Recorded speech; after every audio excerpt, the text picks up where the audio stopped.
Makadunyiswe uJesu Kristo. Thandwa zami, ngithanda la uIsaya umprofeti ethi izwani izwi lenkosi nina babusi, lalelani ukuyala kukaNkulunkulu. Zimbili lezinto ayivezayo, eyokuqala eyokulalela, enkumbuzisa uJohane simethi bheka izwi lo memezayo ehlane. Ngibuka inkonzo yokumemeza kukaNkulunkulu bese ngiphinde ngikhumbule uNkulunkulu ememeza ensimini kuGenesis chapter 3 from verse 8. uNkulunkulu ehamba ensimini ebheka isidalwa esingumuntu bese memeza ethi Adam ukephi na. Inkonzo yokumemeza engibuzisa umbuzo wodwa othi ngisakwazi ukulalela. uNkulunkulu sekhulumile kuthina ngendlela eziningi kubantu abaningi abahlukene, ziningi intshumayelo, maningi amamisa, kuningi sekushiwo. Ngilalelile yini? Athi obhala incwadi kaAmos athi bheka ziyakufika izinsuku lapho insizwa nezintombi ziyakuzula ifuna izwi likaNkulunkulu. Athi kuyakuba isikhathi sendlala. And so i-argument yami ithi uNkulunkulu uyakhuluma, izwi lakhe linamandla. uNkulunkulu uyasibekela indaba, uNkulunkulu uyasiluleka, uNkulunkulu uyasikhalima, uNkulunkulu uyasondeza, but siyaluseka. Akuve kulula ukulalela intshumayelo uthi eish yamgeja usibanibani. Akuve kulula ukuhlala ngesikhathi sentshumayelo ngibe ngibhizi ngicabanga okungikhathazayo. And so the next question eating mina, do I ever take izwi likaNkulunkulu and make it personal? Uthini namhlanje uNkulunkulu kumina? Khona omunye umama owayivame ukuba bamthumele intshumayelo. I think it was still during COVID. Uma zingakafiki intshumayelo ebesebuza lo vama ukumthumela athi mntanami ufadu bengakasho lutho, ngifuna ukwazi ukuthi uthini namhlanje uNkulunkulu kuthina. Uthini uNkulunkulu kumina? Point yesibili kumina ithi gezani nihlanzeke nisuse ububi namacala enu emehlweni ami. Konzo geza, susa ukungcola, susa intuli. And so Isaiah inkonzo asimemela yona eyokuthi asilizwe izwi likaNkulunkulu, asikhalinywe yilona, asilulekwe yilona, asiphiliswe yilona, kodwa sikwazi ukuhlala ebumnyameni. Angikwazi ukuba umKristo, angikwazi ukuba likatolika, angikwazi ukuba umama womhlangano and yet ngisangcolile. Fanele uNkulunkulu angihlambulule. Fanele izwi likaNkulunkulu obhala kahle encwadini kaJohane chapter 15 athi I prune those whom I love. When you prune isihlahla uyasinquma ukuze sithele kahle. But at the same time, uyaspruna ukuze ubulale noma ususe the dead wood. Why? Because unless you take away the dead wood, impande zakho isebenzela into vele sifile. And so isikhathi sokuzila siyisikhathi esingiphoqayo for introspection. Kungako kusaphila, kungako sekufile, kungako okusangamendeka, okusangathungeka, kungaki angisakwazi ukuthunga lokhu, sekumele ngithole enye indwangu ukuze ngikwazi ukulungisa. Kuphi engimele ngiyogezwa khona? Ikuphi engimele ngiyohlanjululwa kukona? Engimele ngihlambululeke mina uqobo lwami. Engimele ngimnxuse uNkulunkulu kuba ngalesi sikhathi sokuhlanjululwa, sokuhlawula, sokuzila, angingathathi insila yayizolo ngivuke phekwayo ngigcobe. Angihlambuluke, angisuse. Then he uses another interesting word. Athi susa ububi bakho emehlweni ami, as if la kuzothi uNkulunkulu laze langinukela kabi iphunga lezono zakho. Sho njalo uDavide amaHubo 15 athi bheka okubi nokulichilo ngikwenzile emehlweni akho.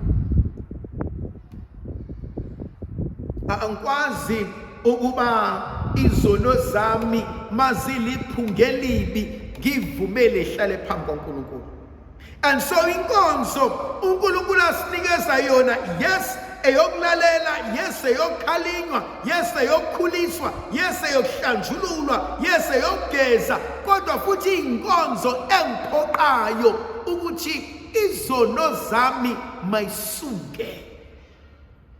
Now there is always this beautiful dimension. Ave sithanda ukuyobuyisana noNkulunkulu singakabuyisani nabantu esilimazene nabo. And akuve kulula ukubuyisana noNkulunkulu because ngizoyihlaleni sokuvuma. Ngiyavuma uNkulunkulu nakuwe babombambe noma ngonile nazi izono zami ukuthi umpriest akunika umkhuleko wokuthethelela izono uphume uhambe. But if I made peace with you,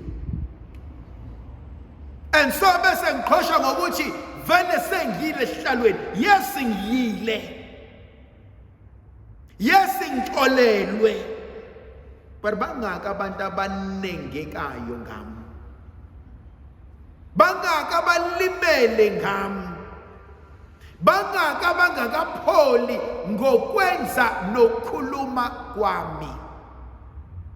So uNkulunkulu forces us ukuba asambeni siyolungisa nabantu esibalimazile, so long as that does not harm them any further.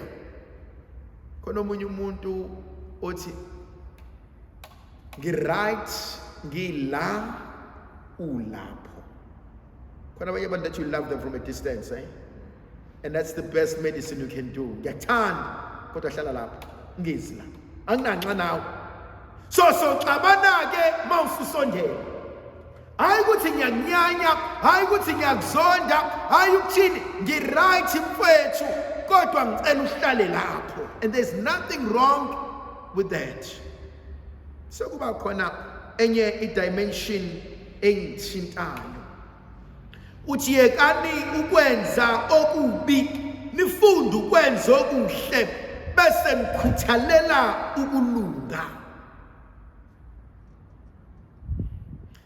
Khona le principle ethi, if you do the same thing over and over again and expect different results, uyahlanya.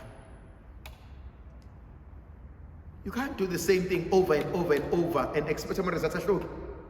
It's impossible. And so, mangifuna ama results ukuthi ashintshe, then the method, the input engifakayo ashintshe. Yini ezodala ukuba le Lent lesikhathi sokuhlawula sihluke. Yini ezodala ukuba lokuzila kwami kuhluke?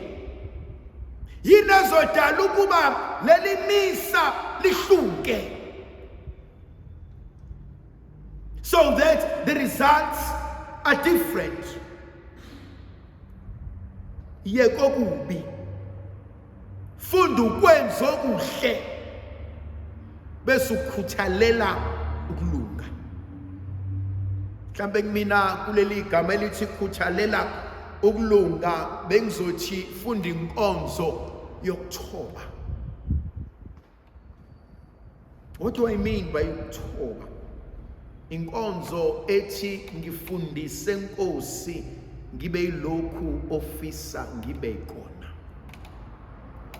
Ayikho into ebuhlungu njengomuntu ongena kulesi sigaba ebesethi by the end of Lent ngifuna ukuba ngibe sengiyinjena and yet akakasho ukuthi by the end of Lent ngifisa uNkulunkulu enze akubona kubalekile empilweni yami. Yini uNkulunkulu afuna ukuyisiza, uyishintsha, uyiguqula empilweni yami? Angidlala umdlalo nje omnandi. Ungeneleni emhlanganweni. Ungenela into eyodwa for emhlanganweni. Ukuzicwebisa. That's the only reason. Konke lokho kunye akunamsebenzi eminingi uma uhluleke enkonzweni yokuzicwebisa. Let me put that in English. Ungeneleni ukuze ukwazi ukuba ngcwele. It's all about edifying oneself, sanctifying oneself, consecration to God.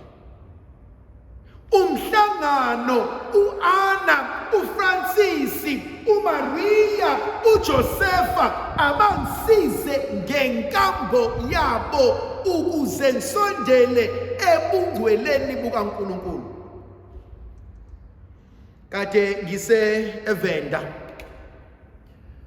ngiyokwenza imkhuleko khona nemvuselelo, ngaya emzini kaDaswa endaweni yakhe, ishrine yakhe, ngadlula eduze kwala nomzimba wakhe khona.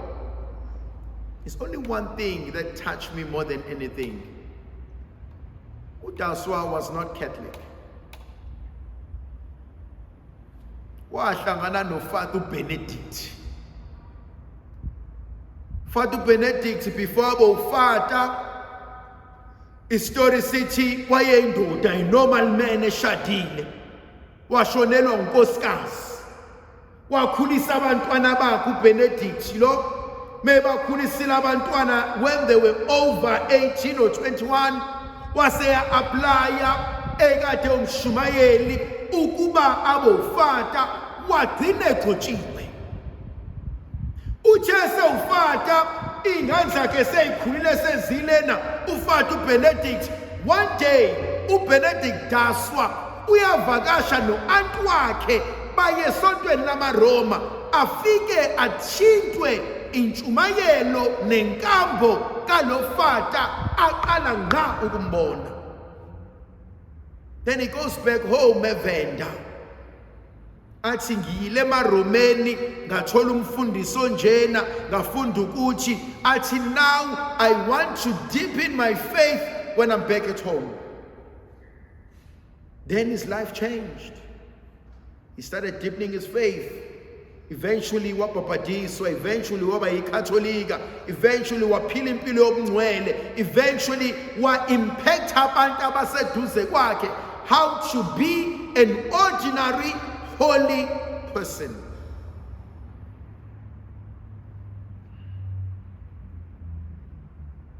Yini ufuna ukuyenza wena differently? Yini abantwana bakhe abazoyibuka kuwena bathi ish umalo? Ngeke ngithi mina uma usushonile ingane zakho seyixakekile izobalekela phi? Ngoba phela sonke mase sixakile sithi ugogo wayivama ukwenza ukuthi umkhulu wayenza ukuthi usibanibani owayesiza la ekhaya usibanibani thina sasiya la wena bakhobo yaphi. Yazi problem yenzakalani when ingane zethu became our best friends. And we gave them nothing except ukuthetha nje nabo. How wakho besabele status sakho. Hi asishuteni. Hi man asenze. And so we did everything which was beautiful kodwa shallow. Nothing was deep. And so we abuza ukuthi yini akushiyela yona that is so deep. Ngixoxela imfihlo mina. Ngixoxela imfihlo. Mina there was a time ngangiphume emaromeni. Ngihamba ngiyashiya manje amaroma. Angabe ufata angisafunda nje. Nginomngani wami sihambela amanye amasonto ngiyawashiya manje amaroma. Angishawanga kanje ekhaya ngithi angifuni emaromeni. But it's fine. Akungishintshanga lokho. And I told myself ukuthi ngilwela vele ukhono lami noNkulunkulu. Engangasawafuna amaroma. There's only one thing that I could not, but it kept me going. When I hit a dead end, sangiphumile manje, safuna ukuba yiRome. Khumbula Maria, yethi nkosikazi, sibalekela kuwe nqaba yethu. I couldn't forget those prayers. And when I tried every other thing, iyodwa into yangibuyisa mina yakwazi ukungisiza, iliya ntombazana. I told you the story in seminar. Oshiwe sengibuyile. I knew ukuba ngangixosha at any given time. Ngiphila go 5 to la ngicushiwe. Nangu umuntu wangisiza mina. Sacramento. Angiya khona njalo ebusuku. Sekumnyama ngasekho umuntu. And I will sit there quietly. And I will talk to him and to her. For those who ever saw Makadamo Ngcobo, there are 4 words that came in one of my prayers. I love you. You are mine. Do not be afraid. I have your best interest at heart.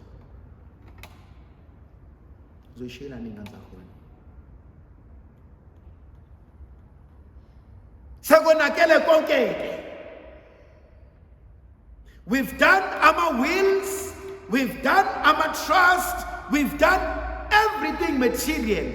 Spiritual. Zoshiyana.